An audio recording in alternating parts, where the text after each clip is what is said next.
Hariyali chicken কাবাবের recipe দেখাবো, যেটি একটি উত্তম ডিনার আইটেম হতে পারে। এর জন্য লাগছে আদা, রসুন, ধনিয়া পাতা, পুদিনা পাতা আর কাঁচামরিচ একসাথে ব্লেন্ড করে নিয়েছি। তারপর এর মধ্যে দিয়ে দিচ্ছি লবণ, জিরা গুঁড়া আর শুকনা মরিচের গুঁড়া দিয়ে একসাথে খুব ভালো করে মশলাটা নেড়ে চেড়ে মিশিয়ে নিচ্ছি। এরপরে এর সাথে মিশিয়ে নিব মুরগির বুকের মাংস, হাড় ছাড়া মাংস ব্যবহার করেছি, যেটা খুব দ্রুত সিদ্ধ হয়ে যায়, পাশাপাশি এটার কিন্তু ক্যালোরিও কম হয়ে থাকে। এরপর এটাকে ঢেকে 1 ঘন্টার জন্য রেখে দিব।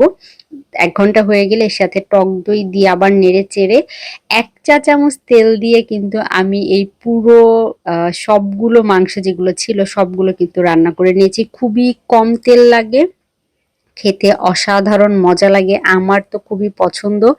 আপনারা যদি মনে করেন কেউ চাইলে রুটি অ্যাড করতে পারেন, রুটি দিয়ে খেতে পারেন, বা রায়তা সালাদ তৈরি করে ওটা গ্রহণ করতে পারেন, কিন্তু আমি সাধারণত এটা তৈরি করলে খালি গ্রহণ করে থাকি, যেটা দেখা যায় যে আমার কাছে খুবই ভালো লাগে।